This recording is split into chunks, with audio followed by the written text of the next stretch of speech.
Assalamualaikum warahmatullahi wabarakatuh. Perkenalkan, nama saya Wadulfa Muhammad dengan NPM 022722111040 dari kelas 4D Prodi Akuntansi Fakultas Ekonomi dan Bisnis Universitas Khairul Ternate. Baik, di sini saya akan menyelesaikan tugas saya yang diberikan oleh Bapak Dr. Suwito SE MSI AK CSRS CSRA untuk memenuhi tugas dan lulus dalam mata kuliah metode penelitian. Jadi teman-teman jangan lupa like, komen, dan subscribe ya.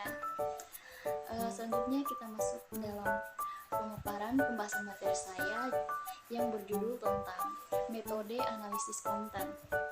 Selamat mendengarkan.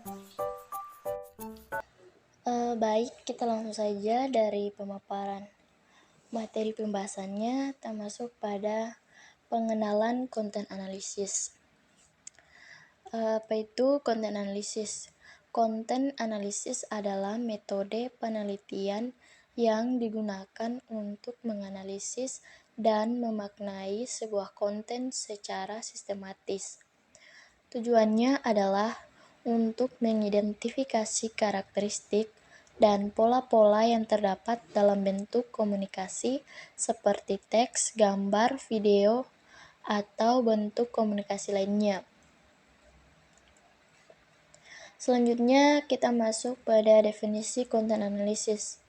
Yang pertama, pengertiannya, konten analisis adalah metode penelitian yang sistematis untuk menganalisis dan menafsirkan isi dari suatu komunikasi, baik berupa teks, gambar, video maupun suara. Selanjutnya masuk pada fokus. Yaitu konten analisis berfokus pada mengidentifikasi dan mengevaluasi pesan, pola, kecenderungan, dan makna yang terkandung dalam konten. Tujuannya yaitu tujuan utama konten analisis adalah untuk memahami fenomena komunikasi secara objektif, sistematis, dan kuantitatif. Selanjutnya kita masuk pada tujuan konten analisis yang terbagi atas 3. Yang pertama, memahami konten atau isi dari suatu sumber data, baik itu teks, gambar, video, atau sumber lainnya. Yang kedua, mengidentifikasi pola, tema, dan tren yang muncul dalam konten tersebut untuk mendapatkan wawasan yang mendalam. Yang ketiga, mengevaluasi dan menginterpretasikan makna, maksud, dan dampak dari konten yang dianalisis. Selanjutnya kita masuk pada jenis-jenis konten analisis. Yang pertama, analisis tematik, yaitu mengidentifikasi dan menganalisis tema-tema dominan yang muncul dalam teks, gambar, atau data multimedia. Yang kedua, analisis frekuensi. Kata menghitung frekuensi kemunculan kata-kata kunci untuk mengungkap pola dan makna tersembunyi. Yang ketiga, analisis wacana, yaitu memeriksa struktur dan hubungan antar bagian dalam teks untuk memahami konteks dan perspektif yang disampaikan. Selanjutnya masuk pada tahapan konten analisis. Yang pertama, penentuan tujuan, yaitu identifikasi tujuan penelitian yang ingin dicapai melalui proses analisis konten. Yang kedua, pemilihan sumber data, yaitu tentukan jenis konten, platform, dan periode waktu yang akan dianalisis. Yang ketiga, pengkodean dan kategorisasi, yaitu kembangkan sistem pengkodean untuk mengklasifikasi konten berdasarkan tema, seniman, atau karakteristik lainnya. Yang keempat, analisis data, yaitu lakukan perhitungan statistik, identifikasi pola, dan temukan wawasan berharga dari konten yang dikodekan. Dan yang kelima, interpretasi dan pelaporan, yaitu tafsirkan hasil analisis dan sajikan dalam bentuk laporan yang informatif dan berguna bagi pengambil keputusan. Selanjutnya kita masuk pada teknik konten analisis, yaitu terdapat berbagai teknik yang dapat digunakan dalam melakukan analisis konten. Di antaranya adalah analisis frekuensi, analisis kategori, analisis tematik, dan analisis wacana. Masing-masing teknik memiliki pendekatan dan fokus yang berbeda, sehingga dapat dipilih sesuai dengan tujuan dan objek penelitian. Selain itu, analisis konten juga dapat dilakukan secara kuantitatif maupun kualitatif, tergantung pada jenis data yang tersedia dan pertanyaan penelitian yang ingin dijawab.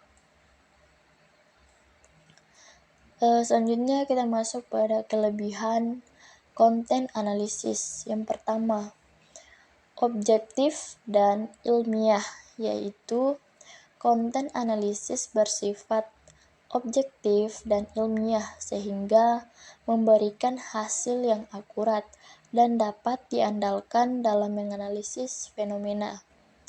Yang kedua, menjangkau data besar, yaitu konten analisis dapat digunakan untuk menjangkau dan menganalisis sejumlah besar data, baik teks, gambar, audio, maupun video. Yang ketiga, mendukung pengambilan keputusan, yaitu hasil analisis konten dapat membantu organisasi dalam mengambil keputusan yang lebih tepat dan strategis. Yang keempat, mengungkap pola dan tren, yaitu konten analisis dapat mengungkap pola dan tren yang mungkin tidak terlihat secara langsung, sehingga memberikan wawasan baru. Selanjutnya masuk pada keterbatasan konten analisis. Yang pertama, subjektivitas, yaitu konten analisis dapat dipengaruhi oleh subjektivitas peneliti dalam menginterpretasikan data. Hal ini dapat mengurangi objektivitas hasil analisis. Yang kedua, konteks yang terbatas, yaitu konten analisis hanya berfokus pada analisis teks atau data yang tertulis, sehingga tidak dapat menyertakan konteks sosial atau lebih luas. Yang ketiga, keandalan data, yaitu kualitas dan keakuratan data yang dianalisis dapat mempengaruhi keandalan hasil konten analisis. Jika data yang digunakan tidak akurat, maka hasil analisis juga dapat menjadi bias. Dan terakhir yaitu keterbatasan generalisasi, yaitu hasil konten analisis seringkali sulit untuk digeneralisasikan ke populasi yang lebih luas karena fokus pada konteks spesifik yang diteliti. Selanjutnya masuk pada aplikasi konten analisis. Yang pertama, pemasaran, yaitu konten analisis dapat membantu mengidentifikasi tren, preferensi, dan sentimen pelanggan untuk pengembangan strategi pemasaran yang lebih efektif. Yang kedua, jurnalistik, yaitu di dunia jurnalistik, konten analisis digunakan untuk menganalisis isi artikel berita, mendeteksi bias, serta mengukur pengaruh dan dampak pemberitaan. Yang ketiga, media sosial, yaitu konten analisis dapat membantu memahami percakapan, tren, dan wacana di media sosial untuk pengembangan strategi keterlibatan audiens yang lebih baik. Yang terakhir itu kebijakan publik, yaitu dalam konteks kebijakan publik, konten analisis dimanfaatkan untuk menganalisis dokumen kebijakan, peraturan, serta umpan balik masyarakat. Yang terakhir, selanjutnya itu kesimpulan dan saran dari pemaparan pembahasan materi yang kita sampaikan dari awal, yaitu konten analisis adalah metode penelitian yang berfokus pada analisis isi dari berbagai jenis konten seperti teks, gambar, video, atau bahkan data digital lainnya. Metode ini membantu kita memahami fenomena sosial, budaya, politik, dan komunikasi secara lebih mendalam. Dengan konten analisis, kita dapat mengidentifikasi pola, tema, dan wacana yang tersembunyi dalam berbagai bentuk konten. Untuk kedepannya, saya sarankan agar konten analisis semakin banyak dimanfaatkan dalam berbagai bidang, tidak hanya terbatas pada penelitian akademis, misalnya dalam dunia bisnis. Konten analisis dapat digunakan untuk memahami perilaku konsumen, menganalisis tren pasar, atau mengevaluasi strategi pemasaran. Di bidang pemerintahan, konten analisis dapat membantu menganalisis kebijakan publik dan wacana politik. Dengan pemahaman yang mendalam tentang konten, kita dapat membuat keputusan yang lebih tepat dan efektif. Ya, mungkin baik itu saja penyampaian dari saya.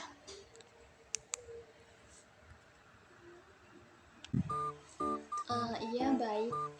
Mungkin itu saja penyampaian dan pemaparan materi saya. Kurang dan lebihnya saya mohon maaf. Wabillahi taufiq wal hidayah. Wassalamualaikum warahmatullahi wabarakatuh.